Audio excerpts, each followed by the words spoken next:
party planner, and I'm really excited today because I think all of you know that we have two people here on board, two of our celebrity guest chefs. This is Shanna and Brian. Oh, hey, how about we give them a nice warm welcome? And today they're going to show us how to make one of their delicious recipes from their inn in Maine. And we're going to learn a little bit more about them, of course, a little bit about their recipe. And you just may learn something today. So get ready. So why don't we go ahead and get started? Perfect. The dish we're doing this afternoon or this morning, we're calling it chicken of the sea. It's kind of a play on words. Figured we would have a little bit of fun, trick you guys up a little bit. It's not tuna, right? It is not tuna. I don't see any cans up here, so I think we're in good shape. So we have some fresh chicken, just the white chicken breast that we're going to start off with. We'll just cut that into smaller little pieces. Now, this is something that you guys invented and came up with? It is. Oh, all right. This is somewhat new, the style we're doing it in. We've used it in other applications at the inn and the restaurant, so this is just a different way to do it. Kind of play around with it. Perfect. Yeah, and I think in your recipe card it says to ground the chicken, which you can do with a meat grinder. You could ask your butcher to do that for you. Here we're just going to do it in a Robocoup, and that's just going to chop it all up for us that way. Okay. So in case we forget to get it grinded at the market and we don't have a grinder at home, how many people have a meat grinder at home? Oh, wow. Okay, that's actually shocking. That's pretty impressive. That. Whoa. All right, good for you. Oh, yeah, impressive. Oh, I thought I was so clever there. Wrong. Oh, man. Great. Well, how did you two get together and start your inn? Tell us a little bit more about your inn. Brian and I actually met as culinary students at the Culinary Institute of America in New York, and we were both in the same class. And then we both did some jobs outside of culinary school, and about 4 years later we decided to purchase an inn and a restaurant together. Actually, it was after 1 year of marriage, which was kind of unbelievable that we did that big challenge, and things have been, running smoothly since. Oh, great. Yeah. Not the most normal way to go into business a year after marriage, but yeah. Why not? Hey, So all we did with the chicken was add a little salt and pepper, a touch of cream just to get the processing going. Okay. There we go. There we go. There we go. Ooh. And as it's processing, yeah, watch the top there. Front row is the splash zone here for just a little extra cream just to kind of we're basically looking to make it into a paste. Okay. Ah, nice. There we go. So we're looking for a pretty creamy consistency. Exactly. All right.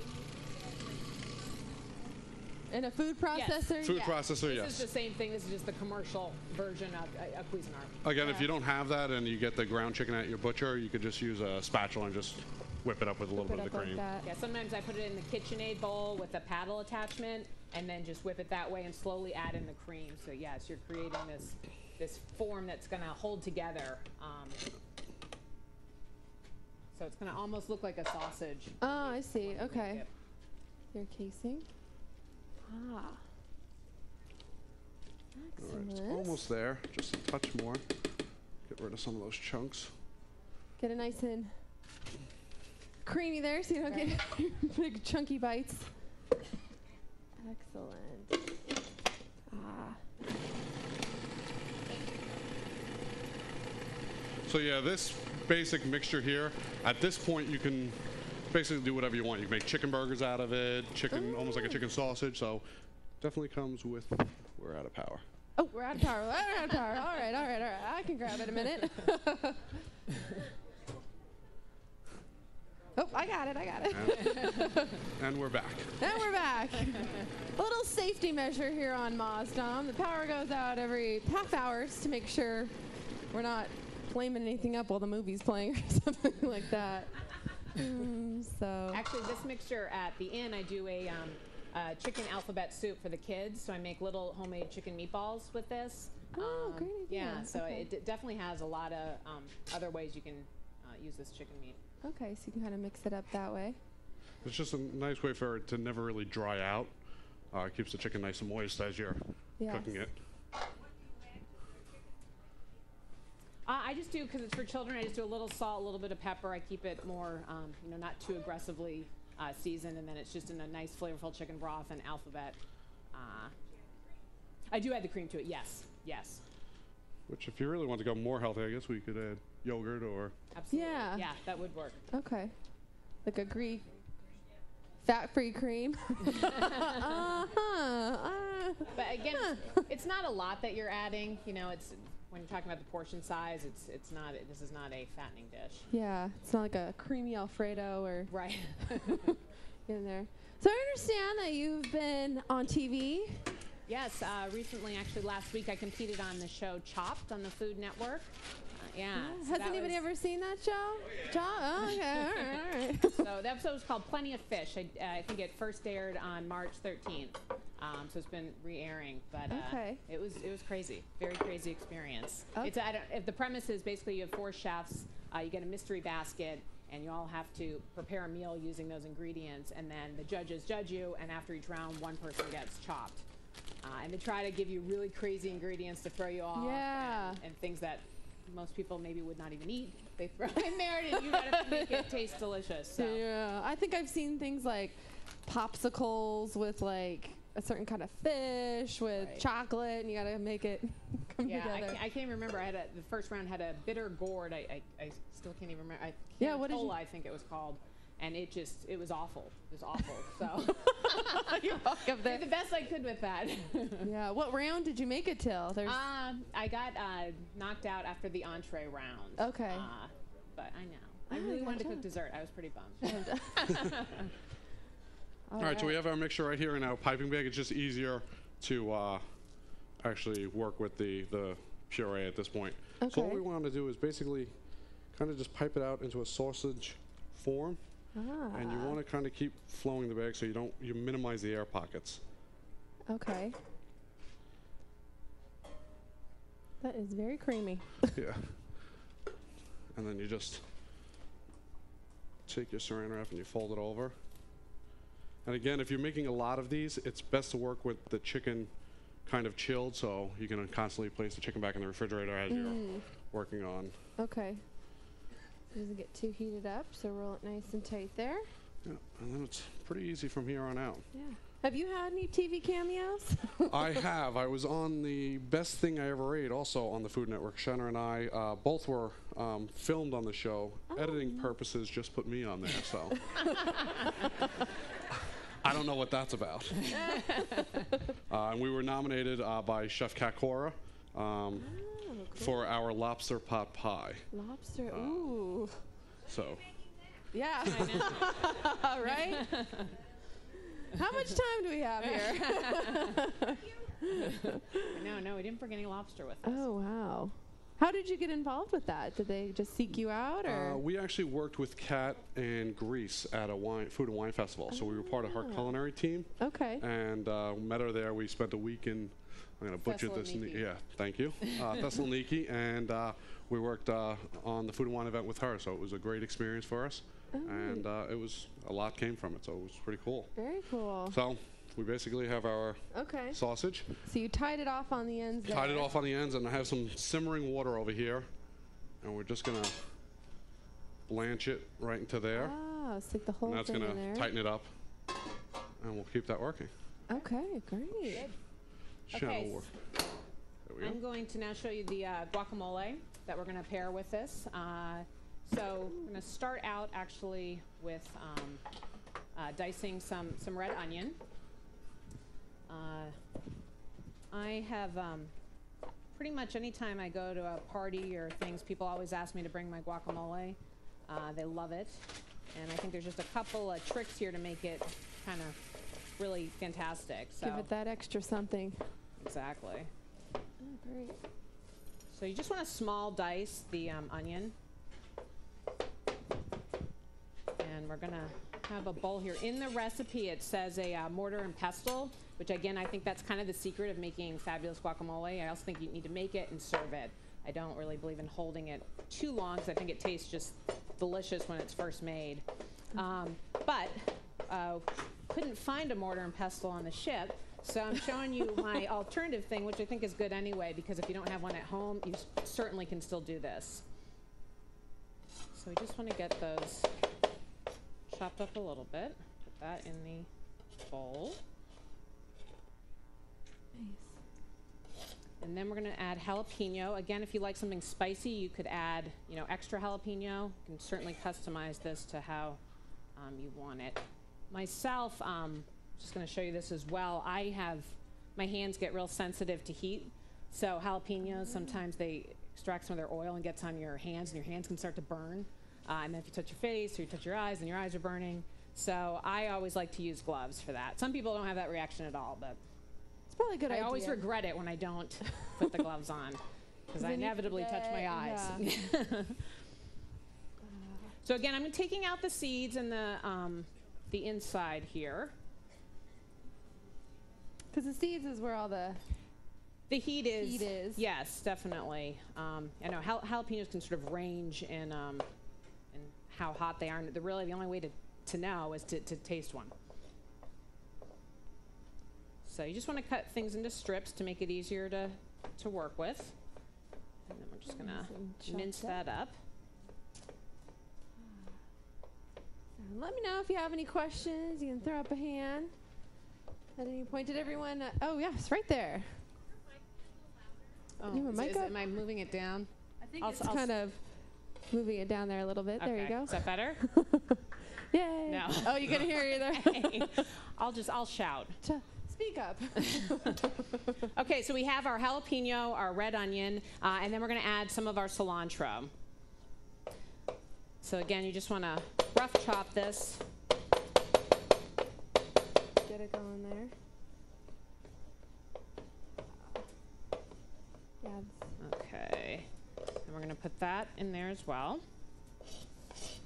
And then kosher salt, I think, is very important, especially if you don't have a mortar and pestle. What a mortar and pestle is it's something that you can push to extract the oils from things. People use them for spices, and that's exactly what we want to do here is we want to extract the oils. I think it's going to give your guacamole a little bit more depth of flavor.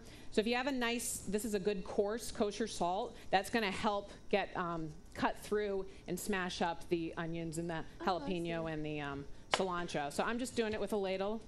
Using the, again, you can kind of hear. Yeah, you can hear the crunching. Exactly. It's a little like nails on a chalkboard. A little bit.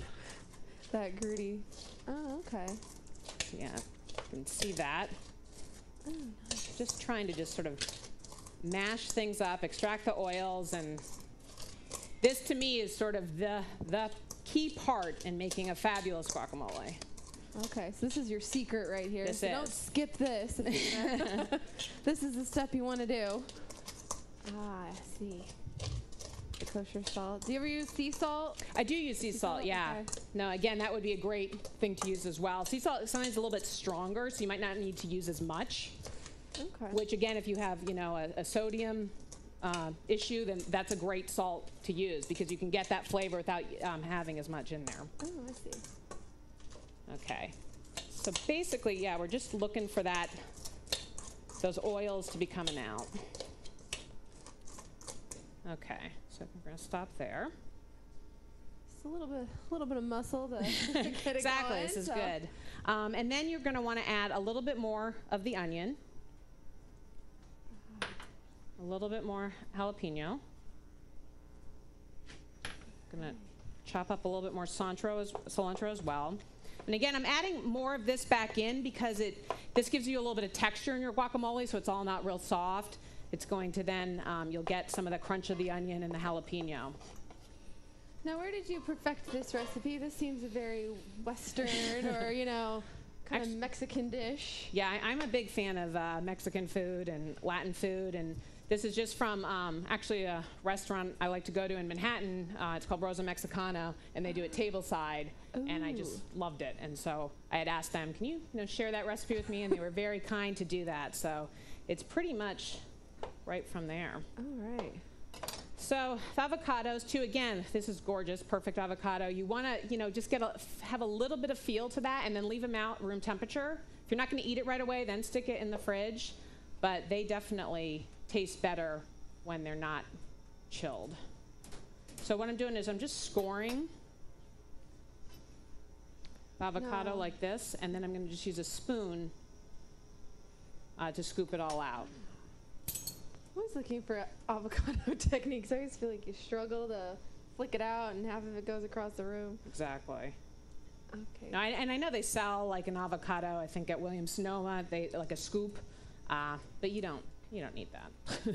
Your kitchen spoon will work just fine. Oh, I know. There's all kinds of crazy kitchen tools that you'd have to have another house for everything, an additional kitchen for everything that you could possibly get.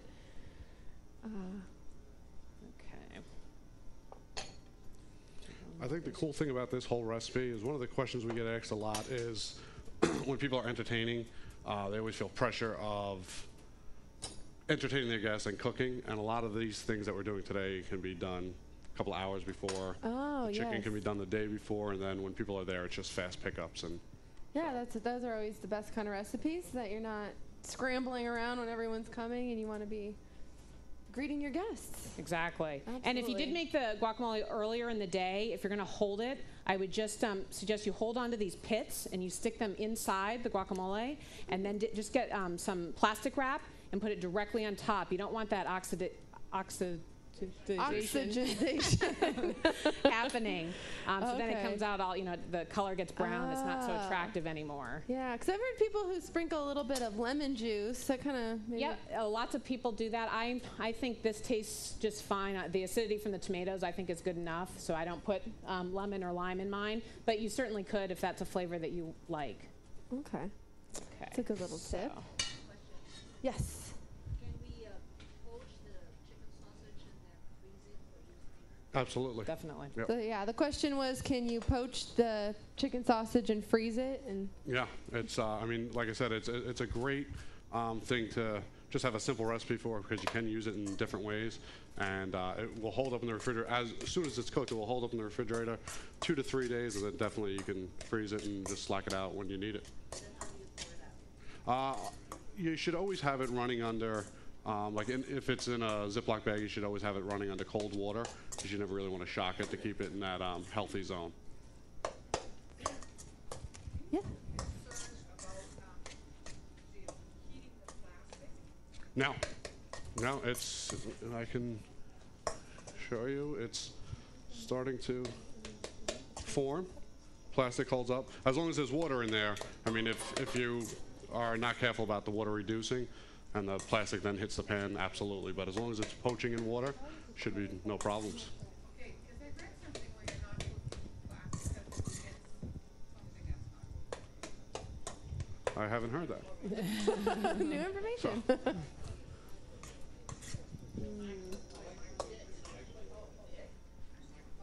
In the microwave, is that what you're saying? Which would make sense because it's probably melting. So again, I like it to be, more of a chunky style guacamole. So I've got this. I just kind of mixed it in and just smashed it a little bit with my spoon. And at this point, this is when you want to sort of check your seasoning. Right here. So I just want to taste a little bit of that. It's definitely got enough salt. It's very good. I'm going to add a little bit of olive oil.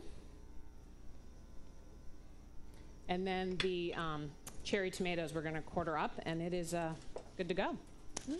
That is pretty simple. Yeah. All right.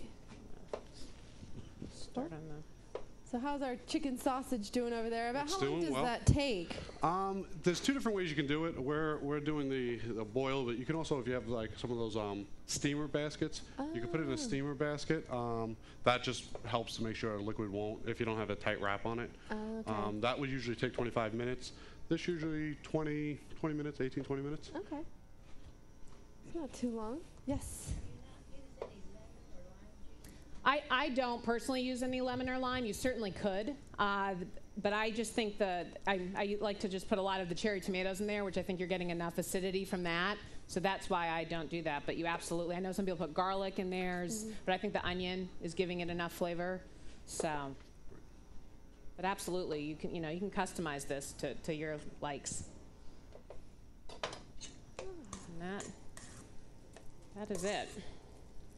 That looks great. Yeah. Great colors. Smells great. good to have a combination of creaminess and then the chunks of the actual avocado inside. So to finish, we're going to do a mango coulis. A mango what? Coulis. Coulis? What's that? It's a fancy word for puree. Puree. Oh, okay. Again, you see this done a lot in savory and sweet ways. So savory, people use a lot of times peppers, or I mean, a mayonnaise is basically a coulis. It's the taking an item and basically pureeing it with oil. Okay. And that will help to thicken and stabilize it. I'm gonna start using that. I'm gonna sound smarter. So a lot of times when you're doing savory, you use garlic in the process. But today we're going a little bit more sweet to kind of help cut the creaminess of the avocado. Okay. So again, we were thinking Southern Caribbean. Why not go with mangoes? Excellent. Give it that island flair. Exactly. Now I don't know if anyone's ever worked or gotten mangoes. I mean, I'm thinking if you have a meat grinder in your house, you probably have worked with mangoes. When working, I always try and get one flat side, so I just shave off a little bit, and then especially on a rocky boat, gives you a little bit of stabilizing. Have you guys ever been on a cruise ship before? Never. No, this is Even our for first cruise. vacation? No. Nope. This is the first experience. So. One will have to be greenish like that one. It's pretty similar with most of the fruits. You want to see a little bit of redness on the skin, and then again have a little bit of a give. But if you can kind of get maybe your nail into, yeah. Yeah, and if it's not ripe enough, you could always cut up the pieces and just saute them in a little bit of olive oil, and that'll start to break it down and get them more pliable to go through the machine. Yep, and then you can also add a little sugar at that point just to help bring out their natural sweetness. Okay. Another cool thing is the core always has a ton of flavor. So you can now take that core, if you're making rice, you can put it in the rice, and those mango flavors will infuse into the rice. You can put it into hot water and make teas out of it. You can put it into your rum and make a great Mango rum, huh? All right, now we're talking. No, we always like to try to utilize as much of the product as you can, especially when you own your own restaurant and you're in charge of all those bills. You want that food cost to be very low, so you try to utilize everything. Everything. So we're just going to go with a quick rough chop on this. Yeah, watch your fingers on the swing, swing here.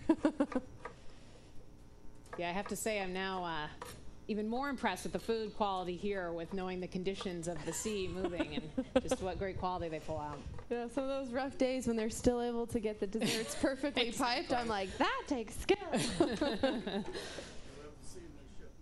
I know, right?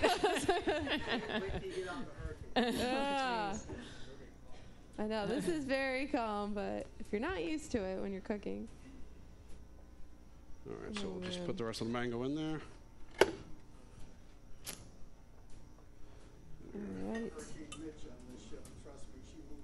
Oh, wow. You're like, let me tell you. So we're just going to start off with a little bit of olive oil in there. Okay. Make sure it's on low to start, just so we've all had that. Trust me, we've all done it. So we just want to get a quick puree.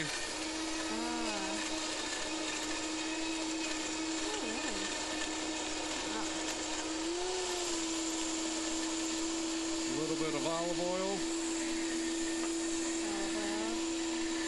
A little bit of vinegar. And then What was that second thing you added in? a little bit of vinegar. Vinegar, okay. The recipe says champagne vinegar.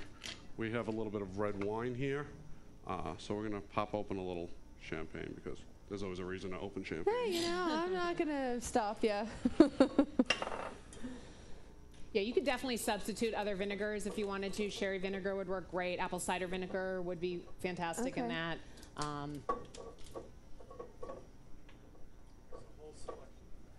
Yeah. They have a whole thing in the back. All right. Ooh. All right. Yay. Now it's the party. So just a splash of that because this will actually give it a nice effervescence. The fizziness to the... There we go.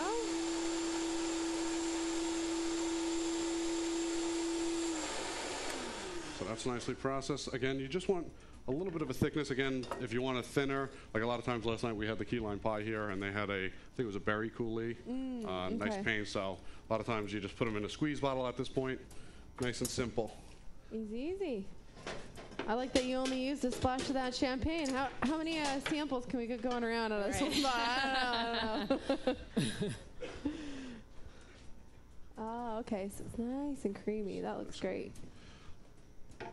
So now, it's been about 20 minutes, but we took the liberty to make one of the chickens a little bit earlier. Oh. So we're going to pull that out. Very prepared, so we don't have our raw chicken. And so it's right in the casing. So other than the timing, how would we know that this is done? Thermometer can Thermometer? always, yep. What temperature are you looking for? 165. 165. 165. Okay. 'Cause we don't want to mess around with No, raw chicken. So we'll get a nice heat. Okay. Looks like that is done. You can also tell by feel. Again, like when you're cooking steaks, they always tell you times or temperatures, but then feel is really important. You can just feel that that's all firm, so it's definitely fine to go. So see again, the plastic just comes right off of that. Okay. And if you were making these ahead of time and you weren't going to serve them right away, after you take them out of the hot water, you could put them in an ice bath, and that will chill them down and in the appropriate manner, and then you can reserve them for when you want to use it. So we're just gonna, we're basically looking to get the idea of that it's gonna look like a scallop. So about an inch down. Okay. And Hence the chicken of the sea. exactly. It's all coming together. All right. Great. And then even when we work with scallops, what we do is we just score the top of them. So you just want to make like little lines in it, not too deep. Yeah. Can you guys see that on the TV? Just little scores there. One of the reasons for that is just mostly presentation, but it helps the oil and the seasoning kind of drop into. Absorb in so it doesn't slide off the top.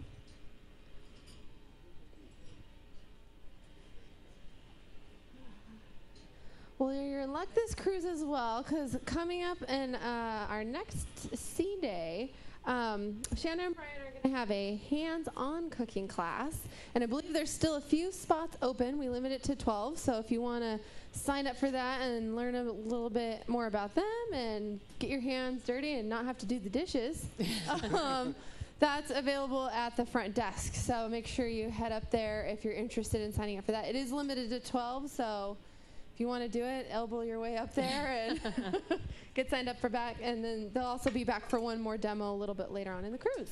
And we're making a tart. Alsatian tart. That we're doing for the last demo. For the class, we're going to be making a homemade pasta. So if you ever have been interested to make a pasta dough, we're going to be doing that. And I'm doing a homemade shortcake. My recipe for biscuits, I'm going to give that out as well, which I think is pretty fabulous. All kinds of secrets. Always believe in sharing. We learned it somehow, so Yeah. it's nice to give it back. Excellent. So we've got some samples going around, so get ready. So basically, again, whenever you're dealing with oil, you don't ever want to overload the pan because then it'll begin to more boil or steam it. Okay. Again, a good way is when oil starts to separate and then come back together is knowing when it's starting to become hot. Also, to go. feel on top is always, don't actually touch it, but. Don't put your hand down, but, Yeah. graze over the top there. So we're just going to take these. All right. So, yeah, we can start to see a little bit of a sizzle, so that's also another great way is just test one, don't put them all in. Okay. And the great thing about this, like I said earlier, is if you have guests over, there's no fear of it being undercooked because the chicken is fully cooked through. Right. And the cream is going to help it keep nice and moist throughout. Okay, so it won't dry out, and then you just have like a little chicken puck of the cream will keep it soft. That's great. And you put the side that you scored down, facing down Exactly. in the pan? So now we'll just grab our plate. How is it so far? I think this side, are you delicious? All right. Everyone else, be patient. It's coming. We have our chef Fred back there, and then one of our wonderful Pinnacle Grill waitresses helping out. So they'll get around to you. All right. So this is our mango puree coulis. I already forgot it.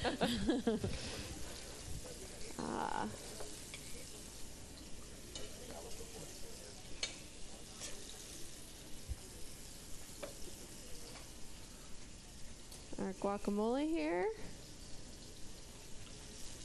This dish has a lot of nice color to it. Got our greens, our reds, so it's already visually appetizing. Yeah, and the chicken, I mean, pretty much everybody likes chicken, so you can be pretty safe at serving this. And from a cost perspective, too, it's a good price point. Yeah. You don't have to go out and, well, I guess you're from Maine, so lobster's probably not quite as expensive as other places, or? This time of the year it is. This time of the year? Depends on the season. Oh. September, October, always the best time for lobsters up in Maine. It's actually a great time of the year to be up there. Okay. Yeah, they need to be, when the water's really cold, the lobsters don't move as much, and so they don't get them in the traps as easily, so it's harder to get them. It's harder to get them. After going through the whole summer and the fall, then that's when they're coming out and they're able to catch them. Oh, that makes sense. Okay. Touch more oil. I'm getting close here, a little more oil. So I know you opened up your inn a year after you got married. How many years have you been in business now? We've owned the inn for 9 years. 9 years, Yeah. okay. It's called the Kennebunk Inn, and there's 26 guest rooms. We have some family suites. Rooms, our Jefferson rooms are guaranteed king-size bed, and then the restaurant's on premise, which is really nice as well. Okay. Yeah, Kennebunkport's one of the top destinations, tourist destinations in Maine. So we get a huge increase of people coming in the summer and the fall, and the fall foliage is just gorgeous. Beautiful. So it's a nice time to go up. Yeah. No, I've run into Barbara on the beach. Barbara Bush? Yeah. Oh, you're kidding. They're very friendly. But yes, we see them about, but they haven't been in yet to the restaurant. We're hoping to get them in there. Yeah, get their picture up on the wall. Exactly. Have you had any other celebrities come into the inn? The judge from American Idol was... Yeah, Cara Guardo, but it was 2 years ago. She was one of the judges on American Idol. Okay. She married a man from Portland, so, okay. So she came in. So they came in. And the doctor from ABC News, Dr. Yes. Timothy Johnson. Exactly. He was All right. A couple of people. Very cool. So these are looking good. There they are.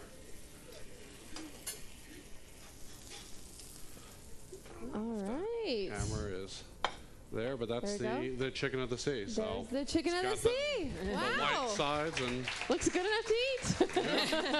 It's beautiful. Wonderful. Well, thank you both so much for joining us. This is great. How are the samples? Good coming. Wonderful. Well, thank you again so much for joining. If you didn't get a recipe card, there's some on the back counter. But if you'd like to come forward and get a picture of this beautifully plated dish, feel free to do so. Or if you have any other questions for Shanna and Brian.